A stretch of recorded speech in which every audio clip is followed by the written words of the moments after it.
Every time the Dalai Lama passes away, a new search is undertaken to find his successor.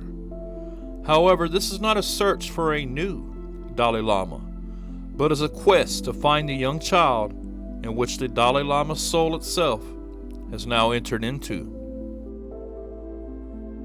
This is done through bringing along childhood toys that the previous Lama had enjoyed playing with as a child, and as they find the correct young one in which his soul has now entered, they know because the toddler will express interest in these toys. This cycle has been repeated many times before and may seem foreign to those in Western civilization, but it's understood as part of what is or how things are done in much of the Old East.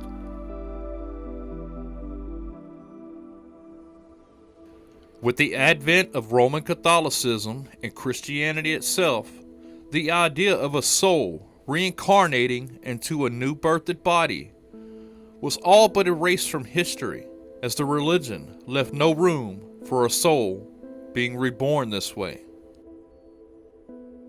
The religion frowned upon this, and many different civilizations that held this old ancient belief were all but exterminated, as the religion preached that each soul got one chance to get it right or face eternal damnation.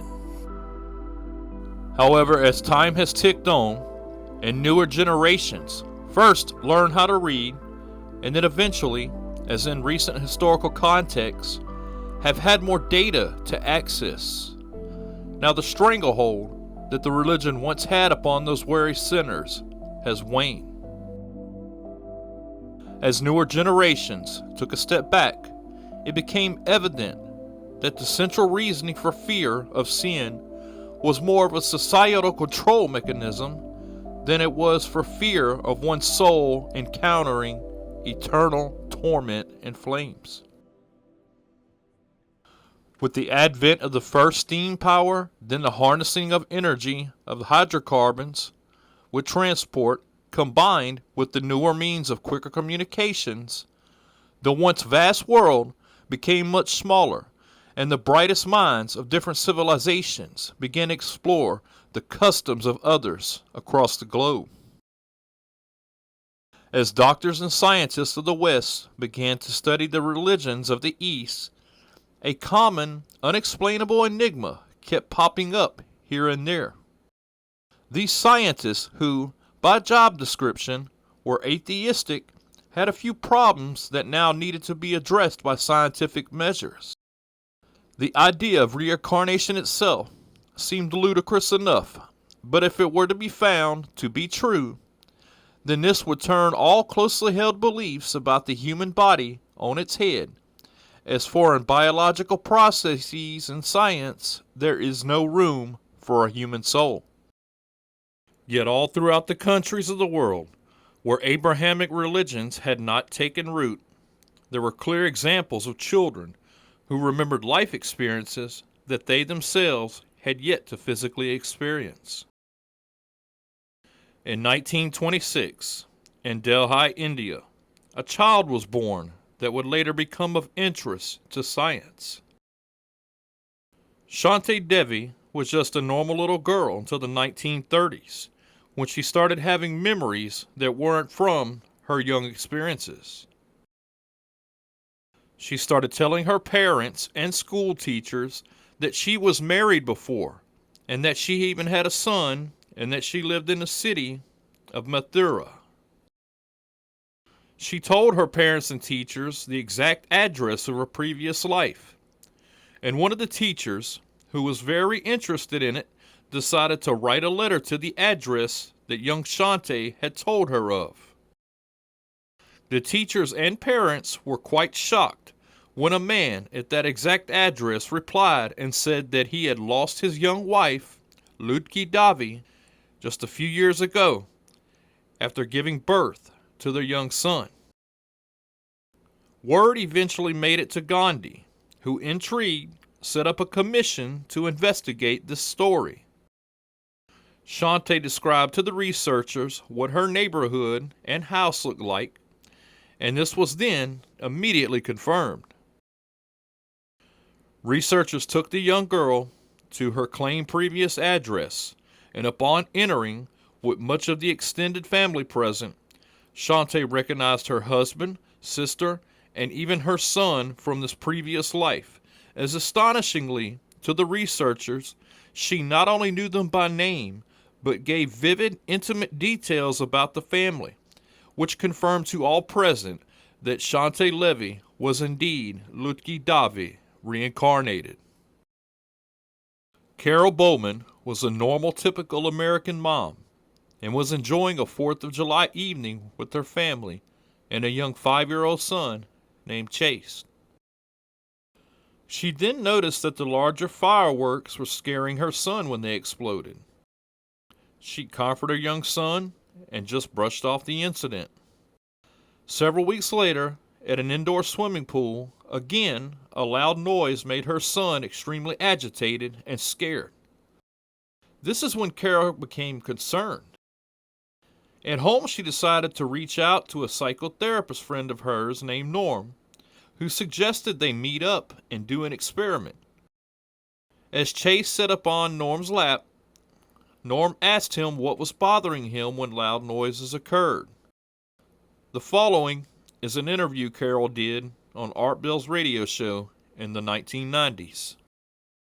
At that moment? 5. 5, okay, thank you. Go ahead. And he went on to describe in vivid detail his experience on a battlefield as a soldier. Wow. With the emotions appropriate for an adult who would have been there, not a glorified version that he may have seen in a movie somewhere. And I also knew in that moment that he had never been exposed to this type of thing before. He was going to a preschool called Rainbow Mountain, and they didn't talk about war. He hadn't seen any war movies. And he went on to describe himself in this battle. He said he was scared, confused, he missed his family. These were things that were coming out of a 5-year-old. Yeah, that's battle, all right. Yeah, and then he said he was shot in his wrist. And they took him to a hospital, but it wasn't like a regular hospital. He said there weren't beds there were hard benches, and it looked kind of like a tent. He said there were big poles in the ground with some material covering it. And he said, they took me out of battle after I was shot, and they're bandaging my wrist. Holy smokes. And he said, I don't want to be there. Carol, on her own dime, decided to look into the topic of reincarnation and found plenty of examples from people who responded to her website. Although accepted in the Eastern world, anywhere where Western religion had taken root, such as in the U.S., the subject was not only taboo, but most parents who actually had children who were having memories of a past life, they typically would just brush it off as to the imagination of a child. But when an aware parent who wasn't indoctrinated with societal and religious beliefs and had the awareness to, when prompted or when a parent would entertain the young child's odd words or behavior, the child would have very vivid memories of the life they had before. Carol had only found one academic researcher, Dr. Stevenson from the Virginia Institute for Medicine, who, in the 1960s, took on the topic with scientific rigor, and she built upon his research and compiled many of the incidents she investigated into a book. One such case was from a woman in Illinois named Kathy, who as a teen gave birth to her child named James, and he was born with a severe disease that caused tumors upon his body, and had one behind his left eye, which caused it to be blind, and had several removed, including one behind his left ear, and had an IV that was inserted into the right side of his neck permanently. The disease eventually killed the little boy at the age of 2. Years later, after Kathy had moved away and got married, she had given birth to 2 more kids that had no medical conditions and were healthy, but upon having a C-section for her 3rd child, which she named Chad, astonishingly, he was born blind in his left eye and with a cyst behind his right ear and a birthmark on his neck. The doctors could find no medical reason to explain why the boy's eye was blind. And as he got older and began to talk, Chad started asking his mom to go back to the apartment she was living in years earlier where she lived when she gave birth to James. The boy even said he remembered the keepsake toys that she kept that belonged to her dead son. At age 4, as the boy often brought up the dead son's short life, Kathleen eventually told young Chad that he was now in a different life and they didn't have to keep remembering his previous life. The boy, now seemingly assured of his new life, went off into the other room for a few minutes and then suddenly came running back, screaming that he could now see out of his eye. The boy eventually regained partial sight in the eye, as the doctors could find no medical reason for its blindness to begin with. In Louisiana was born a young boy named James Liniger, who early on, at around age 2, took on a very strong interest in airplanes.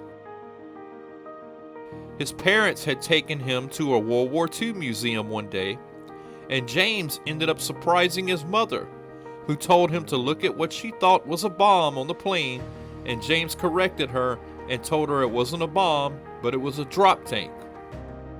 The boy had very thorough knowledge of a specific World War II plane and its functions and capabilities, but what he later revealed to his parents made national news. That's not a bomb, that's a drop tank. That innocent trip to the museum would dramatically alter their lives and the lives of complete strangers forever. He started having the nightmares, and that was my first indication that there was something wrong. The screaming was not like a normal child crying. It was a panic-stricken, terrorized screaming. Over and over again, James had the same terrible nightmare, 4 to 5 times a week. He was too young to explain the dream, but he could draw. He started doing these little drawings of airplanes shooting at other airplanes or being shot down. It's the only thing he still draws. Bombing ships, you see men parachuting. Here's another one where planes are dropping bombs. This is a carrier, and you can see where what he does is when he draws them, he starts with just a picture, and then he just starts drawing lines all over the place like he's playing out a movie. I kept thinking, where's he getting this? What's he watching on television? But I was a stay-at-home mom, so I know that there wasn't anything that he was being exposed to. Not exposed to in this life, but perhaps, just maybe, somebody else was. Often the previous life that these young children remembered ended in violence. Decades earlier, another little boy named James grew up in South Bend, Indiana, with the same insatiable fascination with airplanes. He became a fighter pilot for the Navy and shipped off to fight in World War II. March 3, 1945, during a mission near Iwo Jima, he took a direct hit, was declared missing and presumed dead. He would wake up in the middle of the night, he'd be laying on his back, kicking his feet up at the ceiling and screaming. It was almost like if you were laying on your back inside a box and you're trying to kick the lid off the box. When I would wake him up, he would just be crying. He'd say, "Airplane crash on fire, little man can't get out." He said that over and over, night after night. What goes through your mind when your 2-year-old says things like that? It freaked me out. It's like I can see in your face that it's startling and it's frightening. I was alarmed by the frequency of the dreams or nightmares. This was just the beginning. Nothing could prepare Andrea and Bruce Leiniger for what James revealed next. And I remember he laid on his back and he did the same motion like he did in the nightmares. He laid on his back and kicked up at the ceiling and he goes, "Mama, the little man's going like this." And he laid on his back and kicked his feet up. The little man's going, "Ooh, ooh, ooh, ooh, ooh, ooh," can't get out. And I said, "Well, who's the little man, baby?" And he goes, "Me." Where did he take off from a boat? "Do you remember the name of your boat?" He said, "Natoma." Found several thousand hits on the word Natoma.